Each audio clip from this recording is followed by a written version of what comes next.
finally you start going, I think I'll make green dots and a nice line with little dots on top. And that means pretty much xenon and quite a bit of krypton, but watch out, don't add too much argon, no helium, and quite a bit of neon.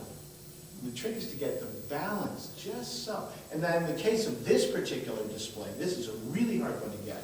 I had to repump this one like 4 times because it's either too conductive or not conductive enough. See, when you grab one, the other dies. So it's like you can't have it both ways. But if you're smart, you can have it both ways. There's one. If I come near, it'll ground off the other. So there's one. There's one power supply under there, and it's running these 2 lamps in parallel, and the lamps have to be the same conductivity. So do you have 2 of those Electrodes? electrodes? Oh yeah, these are separate lamps. I mean, this thing here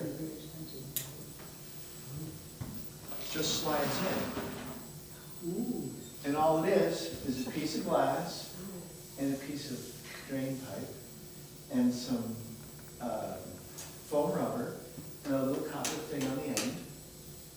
And it's just like, oh. So the copper thing is the conductor to the... Yeah, and down in the bottom here, there's another pipe, and in the bottom of the pipe is a thing, and you just slide it in, and... So there's 1 inverter and 2 lamps. 2 lamps. That's hard to do. That one there is 1 inverter and 4 lamps. How long does it take to create one like that? 30 years. That one I made in '96. That one took a long time because I didn't know what I was doing. And these, each one of these is a separate bubble of glass. I wanted to make an interesting base. I finally broke down and just make bases out of plastic.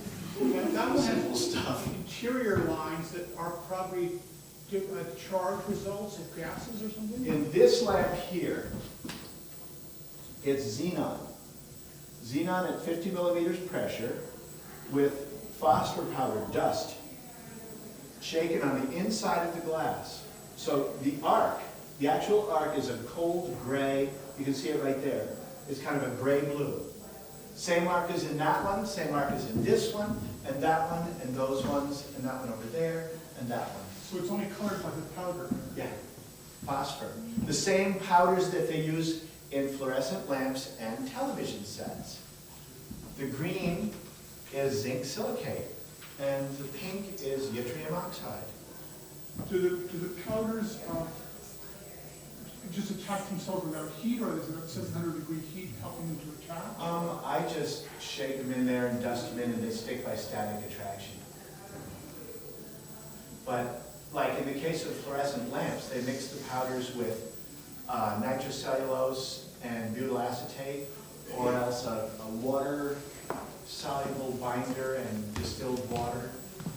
There's a whole bunch of different ways to do it. If they're stuck by static and you don't like what you've got, too bad.